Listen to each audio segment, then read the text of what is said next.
Amém. Boa noite, meu irmão, minha irmã, graça e paz. Quem está feliz com hoje, que Jesus diga amém nesta noite. Que bom que você veio aqui neste lugar. Se puder, vir que está do seu lado aí nesta hora, diga assim: olha, estou muito feliz de ver você aqui nesta noite de domingo. Diga para ele: estou muito feliz de ver você comigo aqui nesta noite. Aleluia. Aleluia. Procure alguém aí.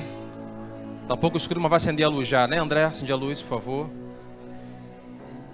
Isso, fala com alguém aí nessa noite de domingo. Diga assim para ele: olha, você hoje está mais bonito do que eu de costume. E se você tiver que prestar conta disso por essa mentira, diga assim: foi o pastor Sandro que mandou, eu fui induzido. A culpa não é minha. Mas que bom que você veio. Estamos no mês de celebração de 30 anos de aniversário dessa igreja. Temos convidado aos irmãos que congregam conosco, alguns irmãos que já passaram por aqui. Quem está hoje aqui que recebeu o nosso convite, que não mais está congregando conosco por algum motivo, mas hoje atendeu o nosso convite e veio nos prestigiar? Levante a mão. Quem está hoje aqui assim? Amém. Quem pode dar para os nossos irmãos esta noite? Bem-vindo, viu? Josinei, Luciana. Deus abençoe vocês. Amém. Nós estamos, pastor Luiz, convidando a todos que já passaram por aqui nos 30 anos. Sabe, independente de onde estejam. Se estão em Cristo ou quem sabe estão sem congregar, para vir com a gente celebrar os 30 anos, porque certamente essa igreja fez parte da história de cada um de vocês. E para a gente é motivo de muita alegria ter vocês aqui nesta noite. E nesta noite especial de 30 anos, temos uma pessoa especial, temos um amigo recente, um grande homem, assim como eu. Você já vai entender que hoje vai ministrar o seu coração. Então receba com alegria o pastor Luiz Pires esta noite. Venha, pastor Luiz Pires, no nome de Jesus. Venha pregar a palavra do Senhor nesta noite. Abra o seu coração e ouça o que Deus tem a falar na sua vida nesta noite. Então que Deus abençoe a sua vida, pastor. Deus te use em nome de Jesus. Amém? Seja muito bem-vindo à nova vida em nome de Jesus. É um prazer recebê-lo. Amém? Amém. Tem sua estante aqui, eu vou te ajudar aqui, tá? Paz de Jesus, irmãos. É um prazer estar aqui com vocês. Uma bênção, uma honra servir ao Senhor Jesus. Mais uma vez nessa noite com os irmãos aqui. Eu estive há um tempo atrás, numa segunda-feira, tive a oportunidade de poder falar numa aula especial aqui, num projeto que existe aqui de escola de férias, né? E foi uma bênção, fui muito bem recebido e hoje me alegra muito estar novamente junto com vocês aqui nessa noite. Quero compartilhar a palavra de Deus com os irmãos, e o texto que nós vamos ler, que deve estar sendo colocado, é Apocalipse capítulo 2.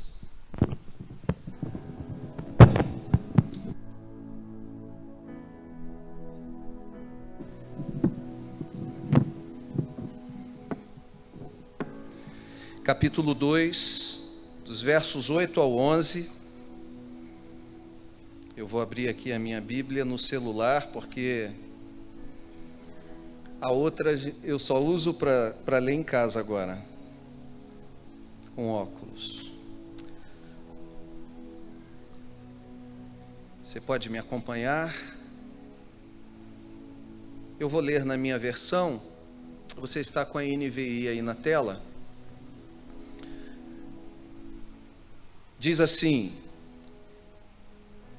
ao anjo da igreja em Esmirna escreve: isto é o que diz o primeiro e o último, aquele que foi morto e reviveu.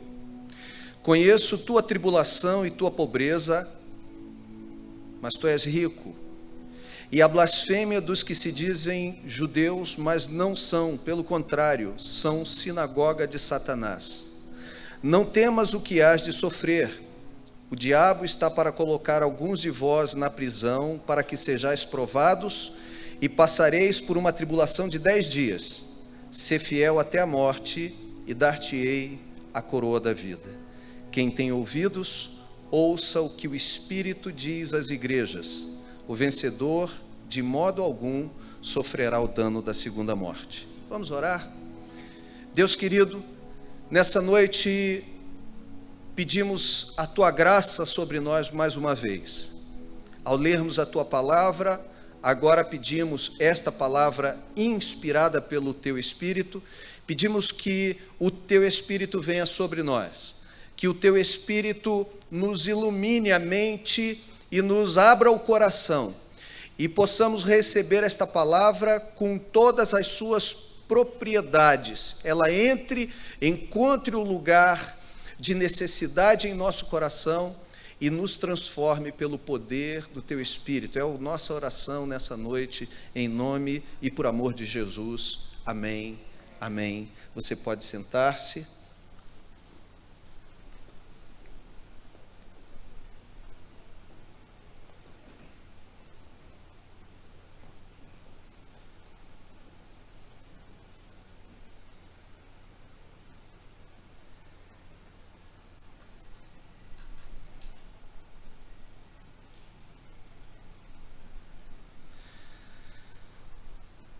A fidelidade é uma das principais virtudes da vida cristã. A palavra fidelidade é oriunda do latim, vem de fides, que significa fé. Literalmente significa fidelidade àquilo que possui fé, ou atributo daquele que possui fé. Particularidade ou qualidade do que é fiel, em que há zelo ou cuidado por algo ou alguém, aquele cujos hábitos, comportamentos ou atitudes permanecem constantes a despeito das circunstâncias. Por extensão, e pela sua abrangência, a fidelidade também tomou outros sentidos. Por exemplo, sinceridade, retidão, honestidade, responsabilidade, confiança, lealdade e firmeza. Uma virtude cara, cada dia mais rara, a fidelidade tem se tornado um item escasso nos dias de hoje. Nas relações pessoais, conjugais, ideológicas, eclesiais, formais ou informais, nos negócios profissionais, fidelidade tem sido um item difícil de ser encontrado nos tempos em que nós vivemos. Entretanto, fidelidade é a palavra que marca esta carta, nas palavras de Jesus aos cristãos de Esmirna: sê fiel até a morte e dar-te-ei a coroa da vida. Talvez um dos mais belos exemplos na história sobre o tema fidelidade que nós temos seja a história do martírio de Policarpo, bispo de Esmirna, aquele que havia pastoreado essa mesma igreja cuja carta foi escrita para ela 50 anos depois. Há uma obra chamada História Eclesiástica, de Eusébio de Cesareia, em que este traz a narrativa dos últimos momentos da vida de Policarpo. E eu queria ler para você, para que você me acompanhasse nesse raciocínio. Diz assim então Eusébio de Cesareia: neste tempo morreu mártir Policarpo. Quando enormes perseguições estavam perturbando a Ásia, creio ser muito necessário incluir na narrativa da presente história o relato de seu fim, que ainda conservo por escrito. A carta está escrita em nome da igreja que ele governava, para as igrejas de todo lugar, e declara o que se refere a ele nos seguintes termos, abre aspas: a igreja de Deus que peregrina em Esmirna, a igreja de Deus que reside como forasteira em Filomélio, e a todas as comunidades da Santa Igreja, forasteiras em todo lugar, a misericórdia, a paz e o amor de Deus, Pai, de nosso Senhor Jesus Cristo, se multipliquem. Nós vos escrevemos, irmãos, o que se refere aos que sofreram martírio e ao bem-aventurado Policarpo, que com seu martírio, como se houvesse posto seu selo, fez por uma vez cessar a perseguição. E aí ele começa a descrever, e eu aqui vou abreviar a narrativa. Efetivamente, quando soube que estavam para prendê-lo, como diz o relato, desceu e pôs-se a conversar com eles, com o rosto radiante e cheio de suavidade, de forma que aqueles que antes não o conheciam acreditavam estar vendo um prodígio, ao considerar a sua idade avançada, seu porte venerável e firme, e se admiravam de tanto esforço para prenderem um ancião. Mas ele, Policarpo, sem tardar, manda que lhes ponham à mesa. Logo convida-os a participar de abundante jantar e pede-lhes apenas 1 hora para orar tranquilo antes de ser preso. Como eles o permitiram, levantou-se e pôs a orar, cheio de graça e da graça de Deus. Os presentes estavam assombrados ouvindo-o orar, e muitos deles arrependeram-se já de que tivesse que ser executado um ancião tão venerável e tão digno de Deus. Quando terminou sua oração, depois de fazer memória de todos com quem havia tratado em sua vida, grandes, ilustres, plebeus, pequenos e de toda a igreja espalhada por toda a terra habitada, quando chegou a hora de partir, sentaram-no no lombo de um asno e conduziram-no à cidade. Era dia de grande sábado. Foram ao encontro do irenarca Herodes e seu pai Nicetas e fizeram subir ao carro, sentando-o ao seu lado, e trataram de persuadi-lo, dizendo: mas que mal há no Senhor dizer: César é Senhor, e em sacrificar em seu favor, e com isso salvar sua vida. Policarpo, a princípio, não respondia, mas como insistissem, disse: não tenho a intenção de fazer o que me aconselhais. Como não conseguiram seu intento, começaram a dizer-lhes palavras terríveis, e fizeram-no descer tão depressa que, ao descer do carro, arranhou a perna. Mas ele, sem virar-se, como se nada tivesse lhe acontecido, pôs-se animadamente a caminhar, com pressa conduzido ao estádio. Era tal o ruído do estádio que muitos não podiam ouvir. Quando Policarpo entrou, sobreveio uma voz do céu que disse: sê forte, Policarpo, e porta-te como homem. Ninguém viu quem falou, mas muitos dos nossos ouviram essa voz. Quando o conduziam, armou-se grande tumulto por parte dos que perceberam que haviam prendido Policarpo. Logo, quando se aproximou, perguntou-lhe o procônsul se ele era de fato Policarpo. Tendo ele confessado, então,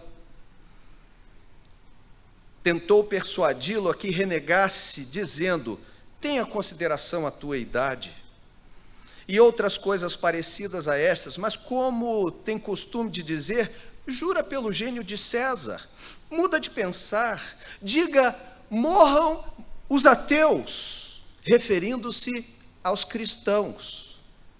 Mas Policarpo olhou com o rosto severo a toda a turba que se encontrava no estádio, agitou para eles a mão, e entre soluços e levantando a vista ao céu, disse: morram os ateus, referindo-se aos não cristãos.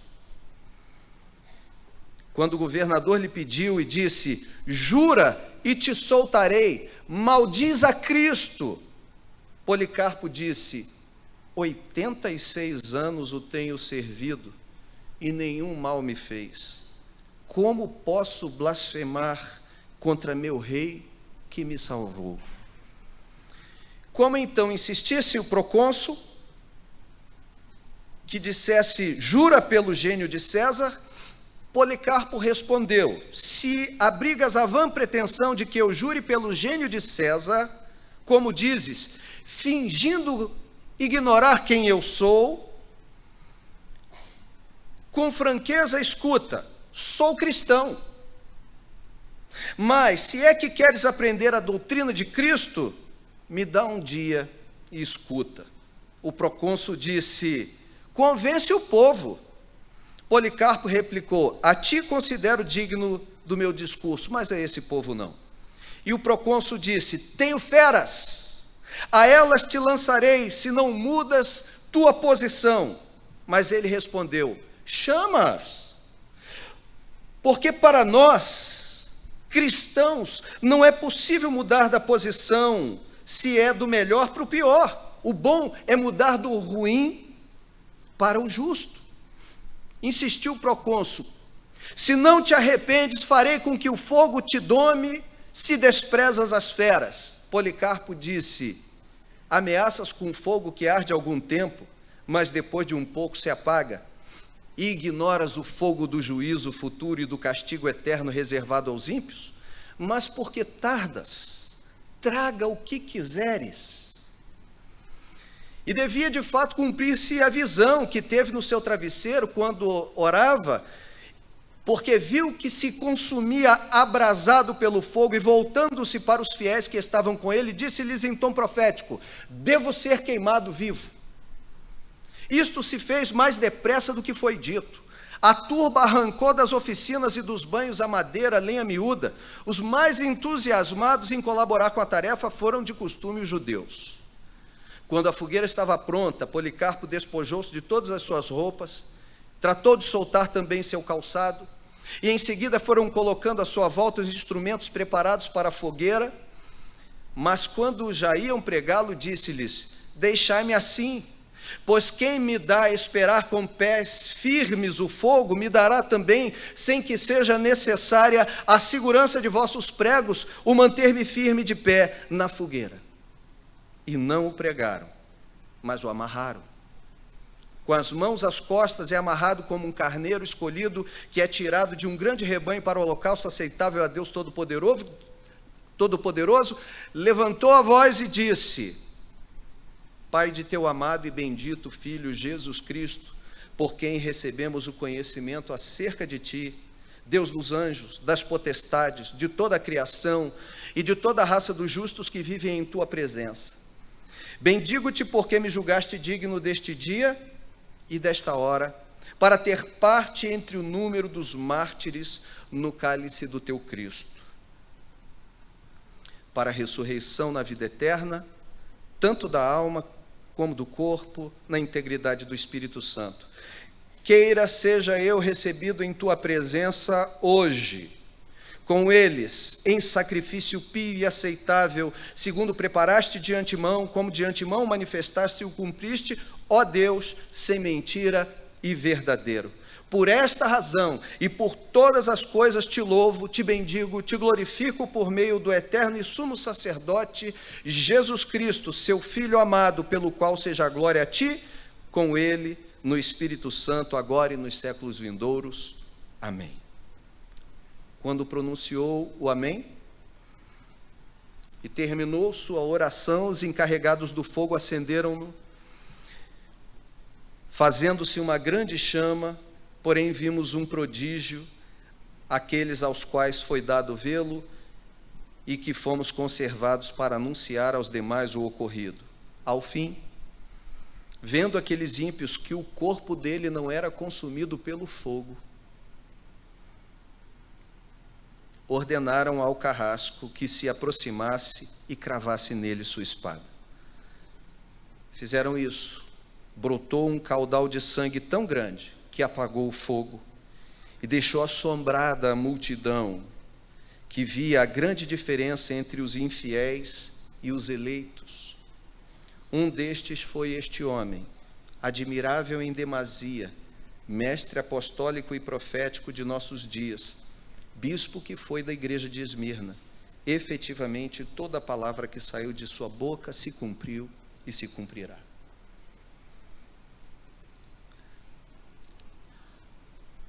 Esmirna é uma cidade que atualmente se chama Izmir, com cerca de 250 mil pessoas. Uma cidade rica que disputava a primazia com a cidade de Éfeso, considerada a mais bela cidade, a coroa da Ásia Menor, e que possuía provavelmente uma grande e próspera comunidade de judeus. Uma cidade que havia ressurgido das cinzas, por 300 anos havia passado devastada e agora havia se reerguido no mesmo tempo.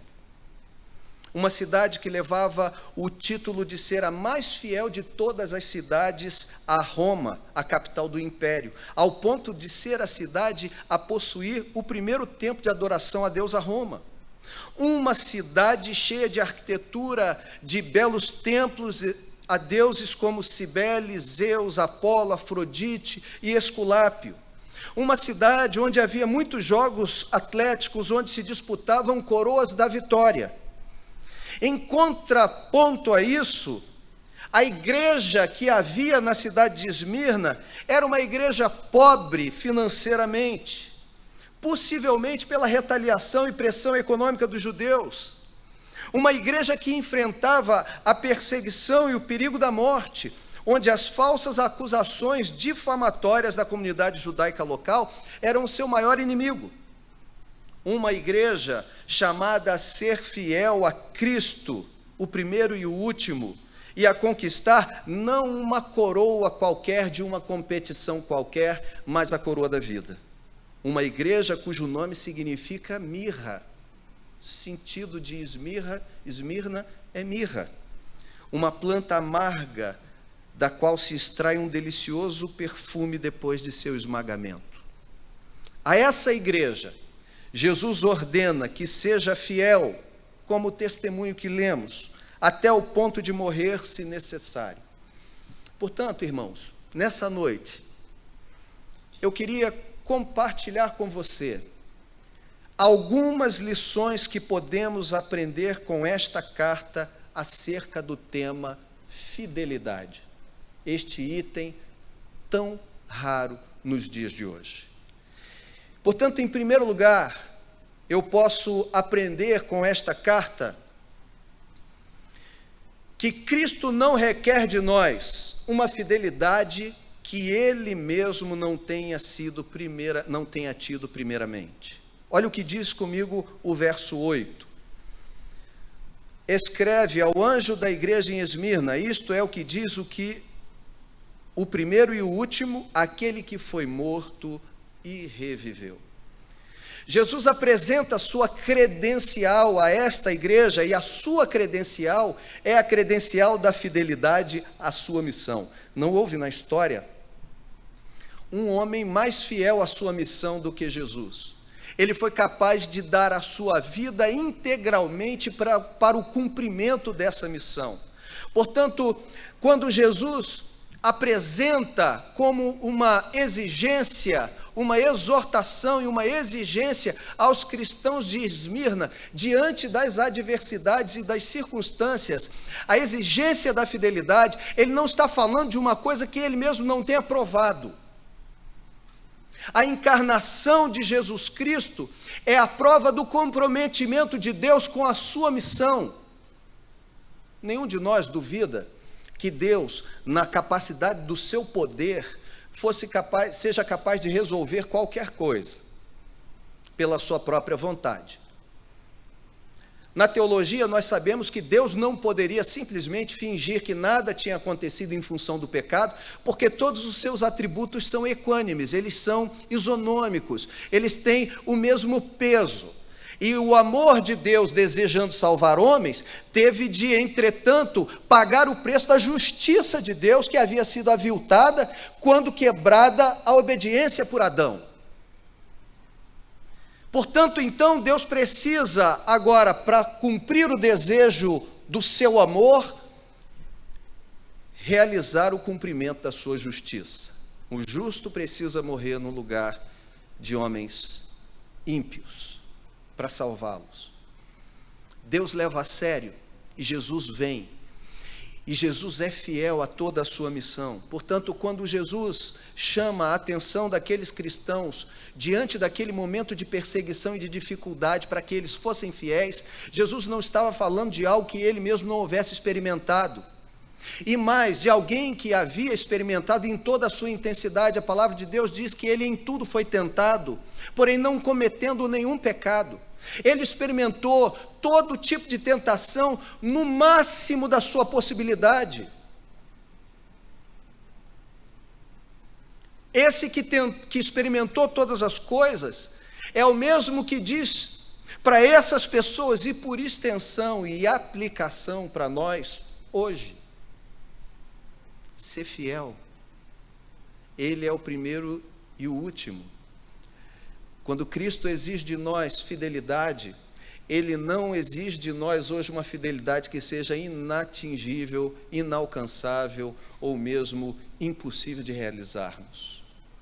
Ele está conosco por meio do seu Espírito. Ele nos capacita. Deus, como diz a palavra do Senhor em 1 Coríntios 10, verso 13, o apóstolo Paulo diz que não veio sobre vós tentação, senão humana, mas fiel é Deus que não vos deixará tentar acima do que podes, antes com a tentação dará também o escape para que o possais suportar. O mesmo Deus que hoje exige de nós, que requer de nós, melhor dizendo, fidelidade nas nossas relações, na relação da nossa fé, na relação do nosso casamento, na relação da nossa vida, na relação ao nosso testemunho fiel por Ele, por Cristo Jesus, é o mesmo Deus que sabe até onde eu e você aguentamos ir. Não é um Deus capaz de nos fazer um pedido que seja completamente fora de ordem, fora de sentido. Sobre nós, Ele não deixa vir algo maior do que nós podemos suportar. Ser fiel a Deus, a Cristo, em momentos de adversidade que tem vindo sobre a nossa vida, que Ele tem permitido, significa dizer que Ele nos tem dado capacidade para sermos aprovados. Não há desculpa. Nem podemos dizer para Deus que Ele está exigindo algo pelo qual Ele nunca passou.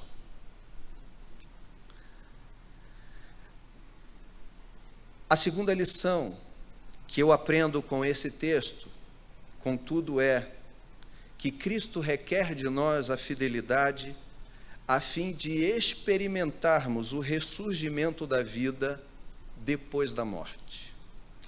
Eu falo isso de forma real e metafórica. Eu explico. Há uma analogia que Jesus está fazendo a um jogo de palavras e de ideias, quando ele diz, no próprio verso 8, ele se apresenta à igreja e diz, ao anjo da igreja em Esmirna, escreve, isto é o que diz o primeiro e o último, aquele que foi morto e reviveu. Jesus está fazendo aqui um trocadilho de ideias, porque ele está usando a sua experiência. Ele foi aquele que foi morto e reviveu posteriormente. Esmirna era uma cidade conhecida como a Fênix do momento, aquela que havia ressurgido das cinzas. De fato, Esmirna havia sido arrasada 300 anos antes e demorara quase o mesmo tempo posteriormente para ser reerguida.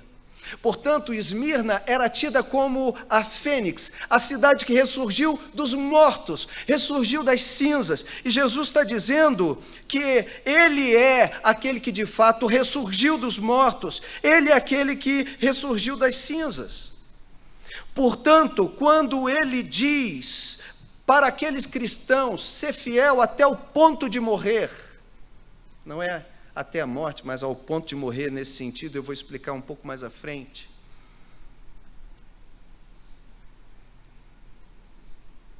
Essa fidelidade que Ele requer de nós, requer a fim de experimentarmos o ressurgimento da vida após a morte. Do ponto de vista real, nós aguardamos isso, que é o cumprimento das promessas, ou da promessa maior de Deus, a vida eterna. Mas do ponto de vista da analogia com outras questões da vida, é só com fidelidade que a gente experimenta o ressurgimento de coisas que aparentemente já morreram.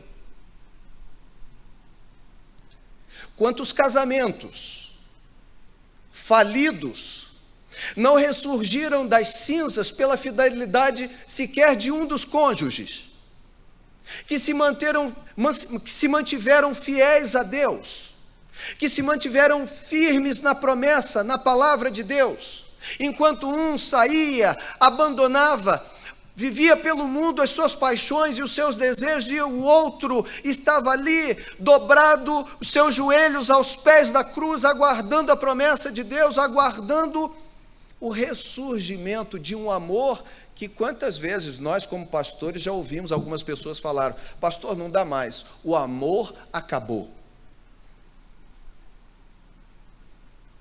Me lembro das palavras de Israel,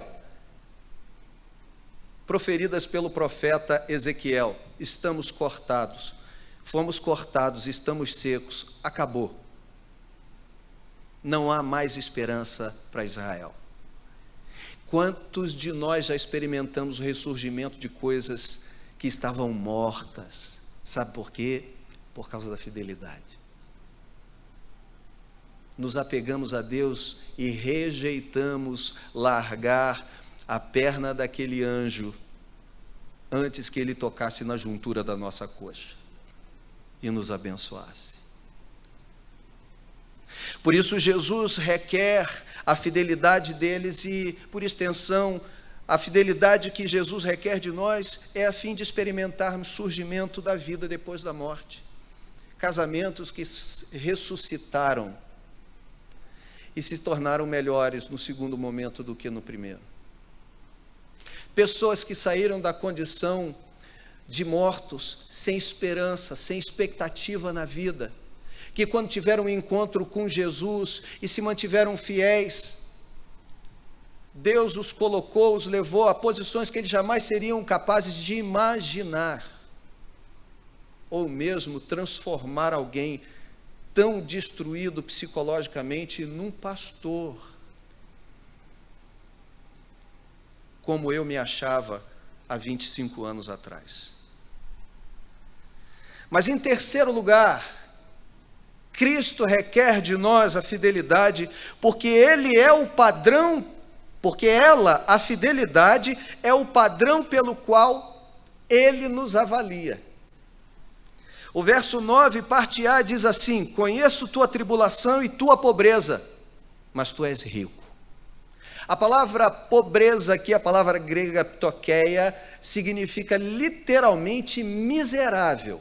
Eles não eram pobres, eles eram miseráveis, eles não tinham recurso nenhum. Havia uma comunidade judaica próspera, mas os cristãos eram pobres. Sobretudo, eles eram oprimidos economicamente por essa comunidade. Eles eram miseráveis. Aos olhos das pessoas não tinham recursos, não eram ninguém. Mas a esses Jesus requer fidelidade, porque o padrão pelo qual Deus nos avalia é a fidelidade, não é o sucesso segundo os homens. A igreja era pobre, mas Jesus diz: vocês são ricos.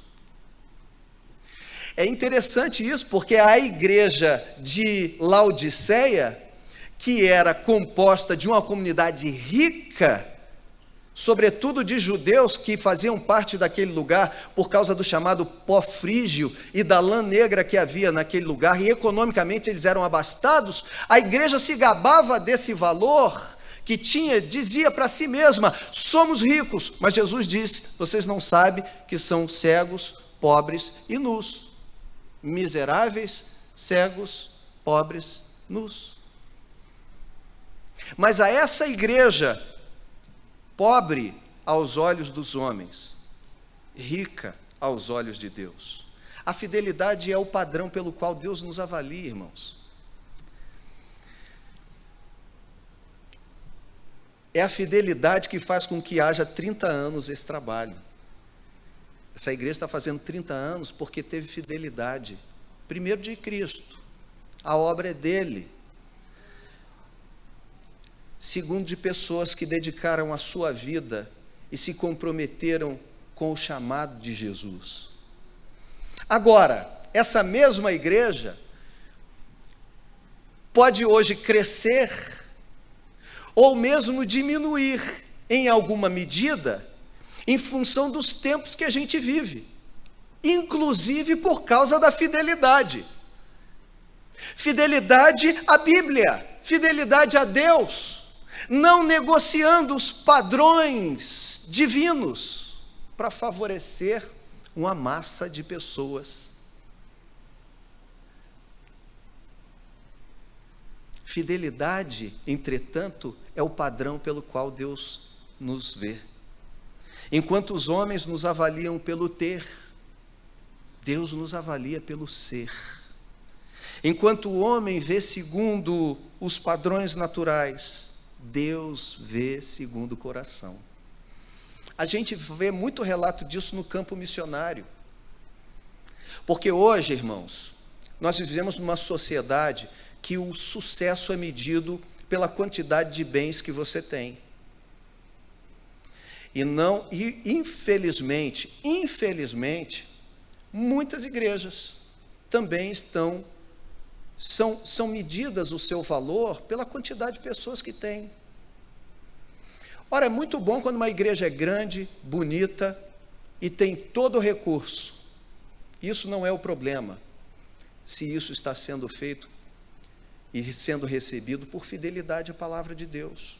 Mas às vezes por fidelidade a gente perde gente. Por fidelidade às Escrituras, a nossa palavra não é tão palatável, não é tão agradável, não é tão empolgante, não somos coaches tão bons assim.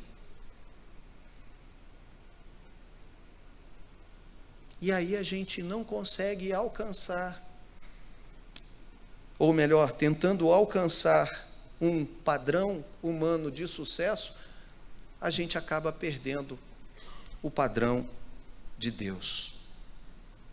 Cristo requer de nós fidelidade, porque a fidelidade é o padrão pelo qual Ele nos avalia.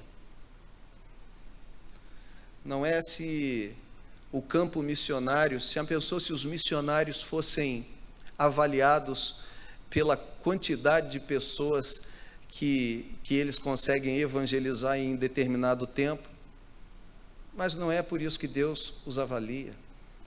Deus nos avalia pela fidelidade que nós temos à sua missão, à nossa missão e ao testemunho. Esse é o padrão. Se você está, isso vale para todas as áreas da nossa vida, tá, irmãos? Todas as áreas. Isso vale para o nosso casamento. Isso vale para as nossas relações profissionais. Isso vale para as nossas relações eclesiais. Às vezes você está envolvido num ministério que aparentemente não tem tido tanta projeção, mas é ali que Deus te plantou, foi ali que Deus te colocou, é ali que Deus está dizendo para você, esse é o lugar que eu quero você, seja fiel a Deus. Há anos atrás, nós estávamos num determinado lugar, hoje, graças a Deus, temos nosso local próprio, e um irmão da nossa igreja resolveu mobilizar outras pessoas para tomarem conta dos carros dos irmãos. Isso foi quando a nossa igreja começou. Tinha muito furto de veículo na região onde a gente estava, e ele resolveu tomar essa iniciativa. Ele encontrou as primeiras dificuldades dentro do grupo mesmo, da igreja, porque ao procurar alguns irmãos e dizer, eu queria fazer uma escala com vocês e tudo mais, alguns que tinham mais recursos disseram assim, não, eu não quero entrar nessa escala não, porque meu carro tem seguro. E aquele irmão depois me procurou triste, chateado, amuado, dizendo, eu estou revoltado, vou jogar tudo para cima. Eu não vou fazer mais parte disso, não vou fazer mais nada. Eu estou aqui buscando o interesse dos outros. Eu não tenho problema com o meu carro, mas veja a necessidade dos irmãos que têm. E eu fui chamar alguns que disseram, não, se roubar o meu não tem problema, eu tenho seguro. Não é questão de ter seguro ou não, é a questão de se importar com o outro. E ele falou, e esbravejou, e disse que ia parar, ia largar, e eu disse assim, tudo bem, você pode parar, você pode entregar. E ele disse para mim, mas você não vai ficar incomodado com isso? Eu falei, não fui eu que te pedi para começar. Foi você que disse que Deus colocou no seu coração para você começar isso. Então você resolve se o que você faz é para Deus, para a igreja ou para esses irmãos. Se for para eles, eu aconselho você a abandonar. Eles não vão valorizar o seu trabalho. Mas se for para a igreja, eu não pedi a você, considere-se livre. Agora, se você fez isso porque Deus pôs isso no seu coração, meu irmão, então esquece os outros, trabalha com quem estiver disposto e faça o que você puder. Deus não vai exigir de você algo que você não possa realizar. Seja fiel, não vai chamar a atenção de ninguém, mas o padrão que Deus nos olha e nos avalia é a fidelidade. Em quarto lugar, Cristo requer de nós, e eu estou lembrando a você, o nós é por causa da extensão, da aplicação, tá? Cristo requer de nós a fidelidade, porque é ela que nos distingue daqueles que se reputam como sendo de Deus. Olha o que diz o verso 9, a parte B. Diz assim: conheço tua tribulação, tua pobreza, apesar de seres rico. Parte B. E a blasfêmia dos que dizem ser judeus, mas não são, pelo contrário, são sinagoga de Satanás. Se diziam judeus, e eram judeus na carne, mas Jesus está dizendo que eles não são. Se a teologia de Paulo está correta aos romanos, em dizer que o judeu é aquele da circuncisão do coração, e não aquele que é da carne, mas aquele que é descendente de Abraão pela fé, por causa da fé e da confiança em Deus. Portanto, é o momento da tribulação, o momento da adversidade. Aqueles que se mantêm fiéis, é justamente esse o momento em que se faz diferenciação, em que se distingue daqueles que se dizem ser, daqueles que de fato são. É nesse momento que nós descobrimos que alguns estavam conosco, mas não eram dos nossos. É neste momento que se diferencia aqueles que de fato são daqueles que apenas são nominalmente. Os judeus insuflavam o império contra os cristãos. 50 anos depois dessa carta, Policarpo fora martirizado por causa deles. E agora a palavra de Jesus é que eles fossem fiéis, porque tinha gente no meio que dizia ser, mas não era. Há um louvor antigo, quando eu digo antigo, nem tão antigo assim, mas de uma cantora chamada Ludmila Ferber, que dizia que amigos se faz em tempos de paz, mas na angústia que se prova o seu valor. É o momento da adversidade que a gente vê a fidelidade, de fato, aqueles que são daqueles que se diziam ser. Cristo requer de nós a fidelidade, porque é a fidelidade, em última análise, que vai distinguir quem é e quem não é. Os que são de Cristo perseverarão até o fim, alcançarão a sua promessa. E aqui eu aponto para a quinta lição. Cristo requer de nós a fidelidade, porque o sofrimento e as provações e desafios dessa vida são, sobretudo, o verdadeiro teste de fidelidade. Se você olhar comigo aí no verso 10, diz assim: não temas o que hás de sofrer. O diabo está para colocar alguns de vós na prisão, para que sejais provados. Essa palavra provados é a tradução de um termo grego que significa literalmente será levado a uma banca de testes. É uma palavra técnica no grego, que equivaleria à ideia, vou te ilustrar aqui para você entender, a ideia dos testes que são realizados no Inmetro, Instituto Nacional de Metrologia. Você sabe que todo objeto, brinquedo, tudo que é feito para ser comercializado, ele passa por um teste no Inmetro, de acordo com a sua classificação, para ver se ele passa nos testes daquilo que ele se propõe. Então, tem até uma piada, uma brincadeira aí enorme na internet, se você entrar para ver o teste de um capacete lá em Portugal. Diz que bota na cabeça do cara e dá uma marretada com o capacete na cabeça do camarada.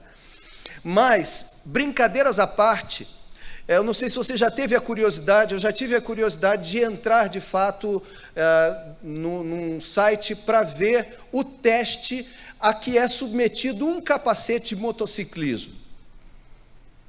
Ele tem um peso que cai de determinada altura, que tem de alcançar determinada aceleração para ter um impacto X naquele capacete de várias formas, de forma lateral, frontal, da parte de cima para baixo, enfim, sua viseira é submetida a uma série a espuma de dentro, tudo isso é submetido a uma série de testes, e quando então ele passa naqueles testes todos, ele recebe o famoso selo do Inmetro, ele está aprovado pelo Inmetro e pronto para ser comercializado dentro daqueles padrões, dentro daquelas circunstâncias. O termo grego é esse, é um termo técnico. Então, em outras palavras, nós poderíamos ler esse texto assim: não temos o que hás de sofrer, o diabo está para colocar alguns de vós na prisão, para que passeis numa banca de testes. Não é assim, irmãos? As provações da vida e a nossa fidelidade diante delas não é de fato quando a gente recebe o selo não do Inmetro, mas de Deus. Quando a gente passa por aquelas circunstâncias mais adversas e sai lá do outro lado, e você diz: passei.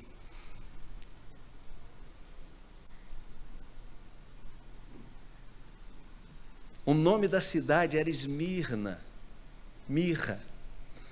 Como é que se tirava o perfume dessa planta? Esmagando. É nos momentos de maior adversidade e tribulação que nós somos provados, que Deus retira de nós o melhor da nossa essência e, de fato, a nossa fidelidade. São as circunstâncias adversas da vida que nos levam a sermos provados. Esse é o verdadeiro teste de fidelidade que existe. As circunstâncias da vida. No seu casamento, na fé cristã. No caso de Policarpo, ele estava sendo tentado para livrar a sua vida da morte, apenas maldizer Cristo uma única vez e dizer: César é Senhor, bendito seja César e maldito seja Cristo.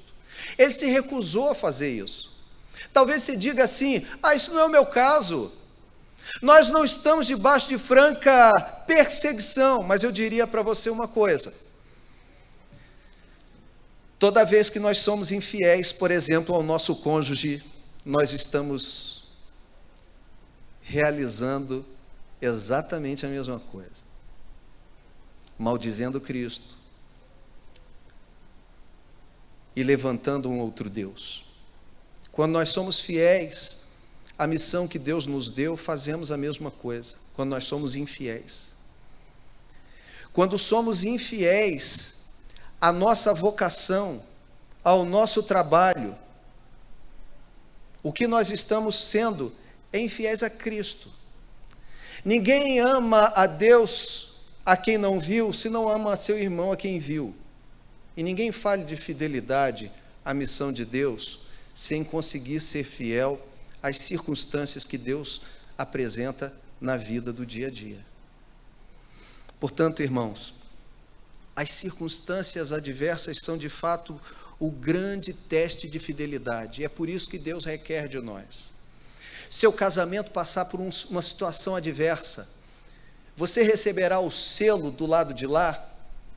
Sua esposa ou seu marido, diante de uma situação grave de saúde, te dará o selo do lado de lá, de fidelidade, ter passado com cumplicidade? Você sabe que tem um monte de casamento que não suporta um monte de algumas circunstâncias adversas. Você sabe que tem relações dentro da igreja que também não suportam. E diga-se passagem, como fidelidade é um item escasso hoje em dia, difícil é a gente ser pastor. É difícil, irmãos. Eu diria para você, se você encontrou uma igreja que tem pregação, que tem fidelidade a Deus, fidelidade à missão, fidelidade à palavra, fidelidade à doutrina, você não deve sair desse lugar. Sabe por quê? Porque é muito difícil para nós. Porque hoje não existe mais tanta fidelidade. As pessoas estão interessadas no seu prazer, é o hedonismo. Se essa igreja não fala mais o que eu quero ouvir, eu vou embora, eu vou para outra, tem uma mais legal. Eu já ouvi gente dizer, eu não estou aqui para ouvir um negócio desse, eu quero receber uma injeção de ânimo. Quase que eu falei, eu não sou médico, não dá para aplicar glicose na sua veia.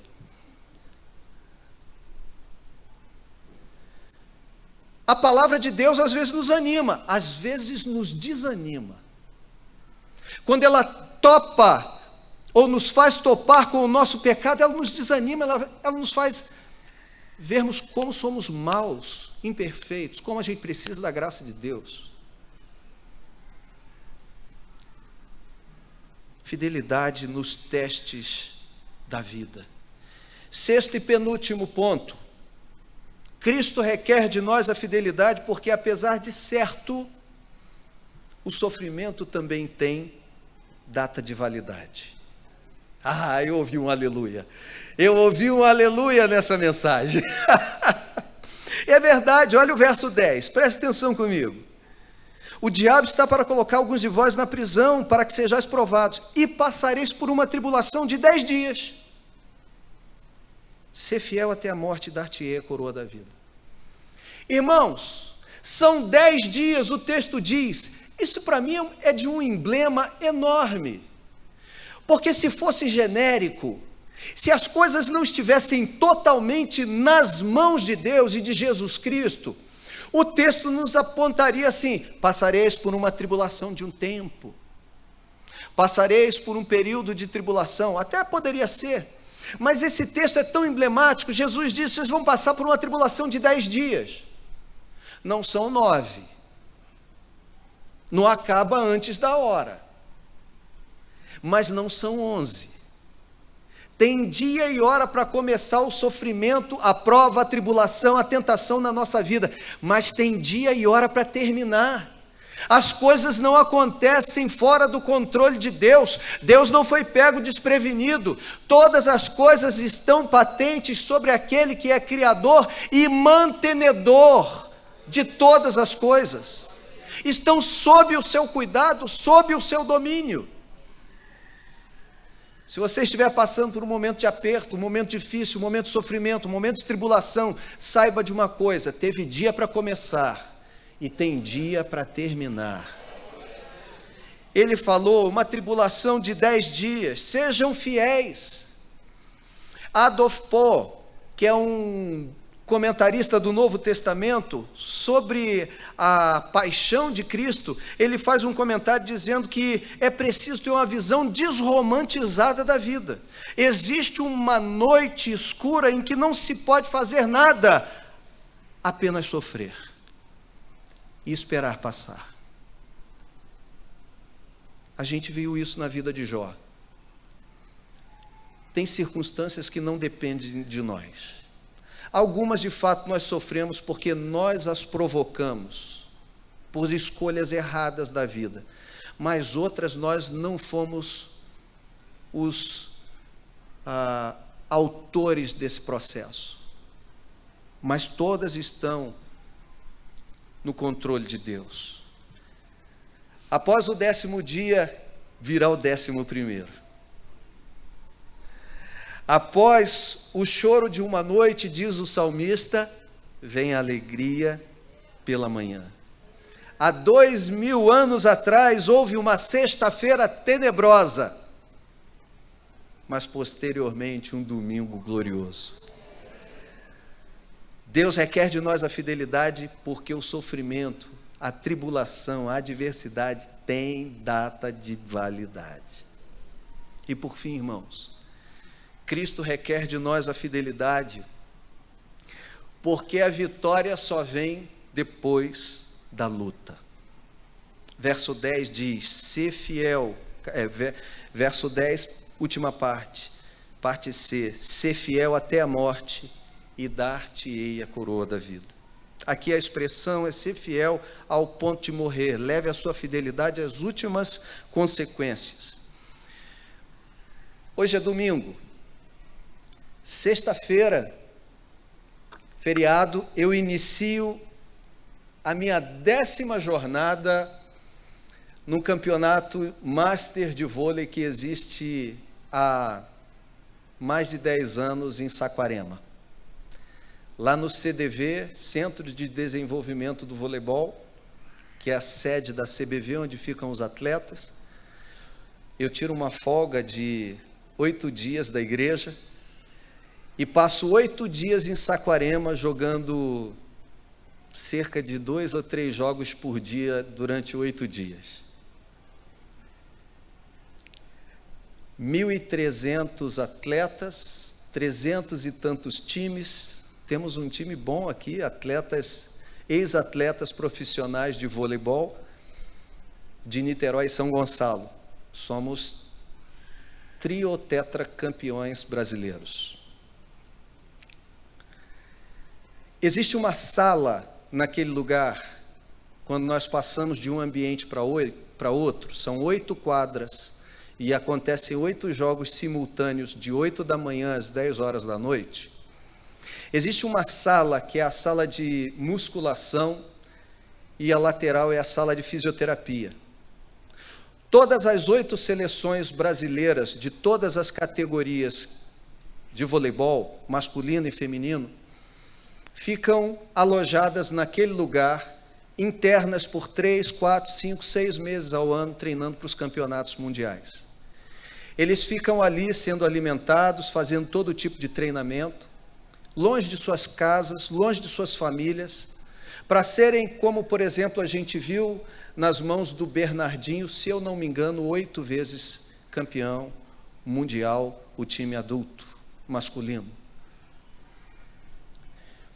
Lá nessa sala de treinamento, existe uma frase que há 10 anos me motiva a continuar fazendo muita coisa na minha vida. E a frase diz o seguinte, para você entrar naquela sala: o único lugar em que o sucesso vem antes do trabalho é no dicionário. Na vida, é muito trabalho antes de experimentar o sucesso. Jesus diz isso para a igreja de Esmirna. Lá na cidade, eles corriam atrás de uma coroa de flores. Jesus Cristo promete a coroa da vida. Ser fiel até o ponto de morrer, para receber a recompensa que Deus tem para nós, a gente tem de ter fidelidade.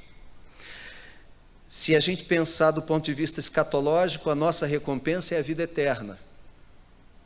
Mas nessa vida tem muita coisa que a gente já recebe como recompensa, mas que só vem com muito trabalho, muita fidelidade.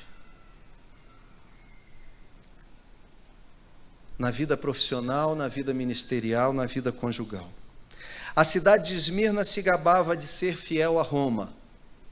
Nós, cristãos, somos chamados a sermos fiéis a Cristo. Sejamos fiéis até o fim. Quem tem ouvidos, ouça o que o Espírito diz à igreja. Vamos orar? Feche os seus olhos, curve a sua cabeça. Pastor Sandro. Deus querido, louvamos o teu nome nesta noite, que nos dá exemplo de fidelidade, mas que não exige de nós uma fidelidade que não nos é possível. Temos o teu Espírito, e este nos capacita. É possível, Senhor, que nessa noite aqui, alguns estejam quase desistindo das suas casas, desistindo da vida. É possível que alguns até vieram para cá, mas saíram de casa pensando em não vir e não voltar mais.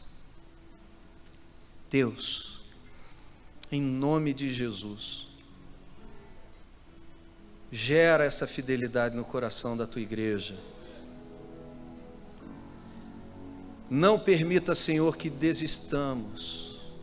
Não permita que recuemos. Não, Senhor. Ajuda o teu povo. Exorta o nosso coração. Desperta-nos para nos mantermos fiéis ao Senhor, ao seu chamado. Em nome de Jesus. Amém. Olá, obrigado por assistir ao canal da Nova Vida SC no YouTube. Se você gostou dessa mensagem, clique no botão de inscrição aqui na sua tela e assim você não vai perder nenhum conteúdo desse ministério. E também nos siga nas redes sociais. Mais uma vez, obrigado e Deus abençoe.